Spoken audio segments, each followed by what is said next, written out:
In the previous video we asked this question: is official science a free science? In this video, 4 eminent evolutionary scientists will give us the answer themselves. Official science is not a free science. Let's hear from the first scientist, Dr. Stephen Hawking. Our universe is not the only one, but many other universes were created out of nothing. His creation, however, does not require the intervention of any god or supernatural being. Rather, said multitude of universes arise naturally from physical law. They are a scientific prediction. Let's hear from the second scientist, Dr. Richard Dawkins. Evolution is a fact, beyond reasonable doubt, beyond serious doubt, beyond doubt sensible, informed and intelligent. Beyond doubt, evolution is a fact. Evolution is a fact. From that perspective, intelligent design or any form of scientific creationism that recognizes the existence of a designer or a creator, they will be considered as pseudosciences and will be discarded, excluded. Get out. Even though they use flawless experiments, chemistry, biology, biochemistry, molecular biology, paleontology, with pages and pages of scientific evidence, it is already decided. This is the conclusion of this science committed to philosophical materialism. We cannot deny the design in life. It exists in an obvious way, but this design is not real. It is only apparent. This conclusion, for them, is not debatable. It is mandatory. Let's hear from the third scientist, Dr. Francis Crick. In 1981, he stated, An honest man, armed with all the knowledge at our disposal, I could only state that, in some sense, at the moment, the origin of life seems almost miraculous. The origin of life seems almost miraculous. So, did Francis Crick champion intelligent design? No. Due to his philosophical convictions, although this hypothesis was evident, he did not want to accept it. 7 years after that statement, he stated the following. Biologists must constantly keep in mind that what they see was not designed, but evolved. Biologists must, constantly. A scientist decides what other scientists have to think. The dictatorship of scientism. It has nothing to do with the usual science, the science that doubts, science that wants to discover the truth, without passions, no preconceptions. But you may wonder, are these not isolated cases, those of Dawkins, Hawking, and Crick? They are not. It is the attitude adopted by current official science. But how is this possible? Let's see what a renowned geneticist has written representative of this evolutionary science. It is not that the methods and institutions of science force us in some way to accept a material explanation of the phenomenological world, but, on the contrary. The phrase seems a bit strange. Let's try to understand it. This evolutionary scientist is describing his own ideas and the ideas of his colleagues, the ideas of mainstream science today.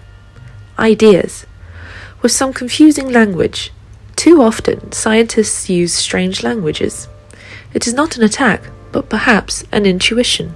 One may wonder if they use strange language in the hope that normal people, the common people, will not find out about anything. And thus, only those who have already studied the same things and have accepted the same philosophical premises will find out. Something similar to what the Roman Church did with the Bible, which was preserved in Latin for centuries. As stated by Dr. Marcus Emberlin, a renowned chemist, defender of the intelligent design theory, Evolution hopes that you don't know chemistry. But with a little attention, we can understand what Dr. Lewontin was telling us.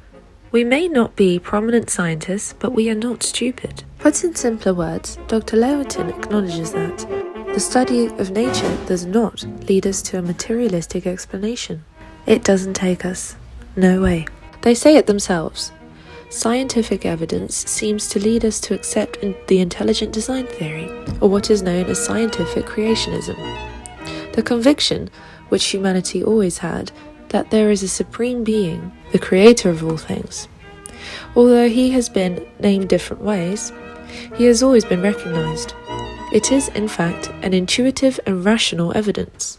But let's continue with Dr. Lewontin's explanation, now complete. We are obliged, due to our prior adherence to material causes, to create an investigative apparatus and a set of concepts that produce material explanations. It doesn't matter how counterintuitive they are. It doesn't matter how strange they are to the uninitiated. Furthermore, this materialism is absolute because we cannot allow a divine foot in the door. A divine foot. That is, as the Dr. Don Batten, the important question is not, is it science? In other words, it does not matter if it is science or not science. Because science has become the way of thinking and understanding things, in such a way as to exclude everything we don't like. In other words, that dominant science has decided to exclude from the category of science, in lowercase, everything we don't like. But who doesn't like it? To them. But who are they? Evolutionary scientists. It is, therefore, a tenditious science which takes a philosophical side, a science that is based on atheist ideas and beliefs rather than on scientific experiments, a science committed to evolutionism. Quite the opposite of what the very definition of the word science indicates to us. What is science? Again, forgives.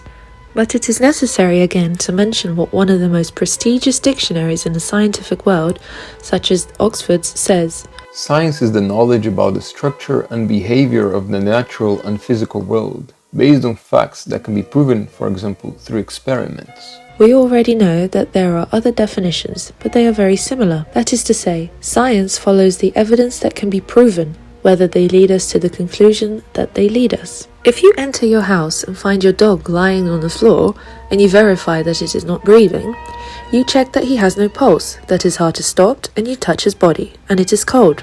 You will have come to a scientific conclusion. Your dog died. Although this conclusion displeases you, it would be unscientific to come up with all kinds of bizarre solutions to help you conclude that your dog is not dead, simply because you don't like this evidence. Therefore, if the evidence leads us to the scientific conclusion that a design is possible without the existence of a designer, well, what can we do? We ourselves would have to scientifically agree. But that is not what happens, and all scientists recognize it. Our consistent and repeated experience, and therefore scientific, shows us that there is no design without a designer. If there is a design in nature, there must be a designer of nature. It's obvious. It exists, but, for official science, this hypothesis is prohibited. Today, science is equivalent to naturalism. Only materialistic notions can be considered, no matter what the evidence says. Awesome! If any of the most eminent scientists in the entire history of science raised their heads, they would say, "From this science, I'm out." Many people, perhaps you are among them, because of the official version, think that they are few. But there are many. We mention some of the most famous.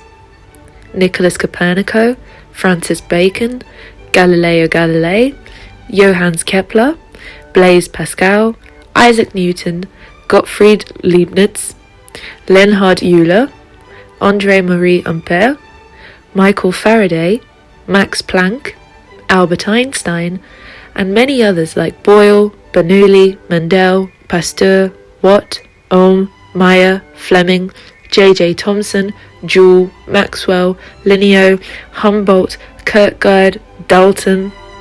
Wow, there are many more, and this without naming the living scientists, as it would be endless. Let's hear from the fourth scientist, Dr. Richard Lewontin. We side with science despite the extreme absurdity of some of its concepts, despite its failure to deliver on many of its outlandish promises of life and health, despite the tolerance of the scientific community to unsubstantiated speculative stories, because we have a previous commitment, a commitment to materialism. It is not that the methods and institutions of science force us to accept a materialistic explanation of the phenomenological world, but, conversely, that we are forced by our adherence a priori to materialistic causes to create an apparatus of investigation and a series of concepts that produce materialistic explanations, no matter how far they go, against the institution, no matter how mystical they are for the one who has been initiated. Beyond that, materialism is absolute. because we cannot let a divine foot cross the door. Here is the key, explained by evolutionary science itself. Without any shame, it is, therefore, a science.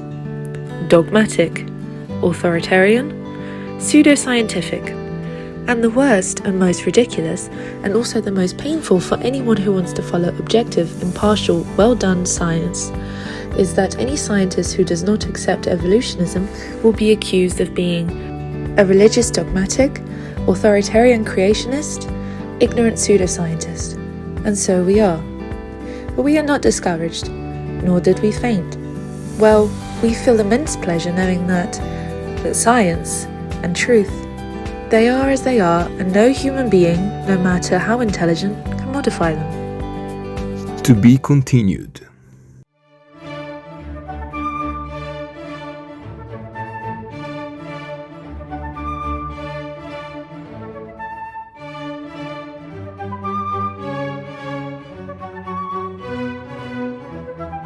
Science leads to God.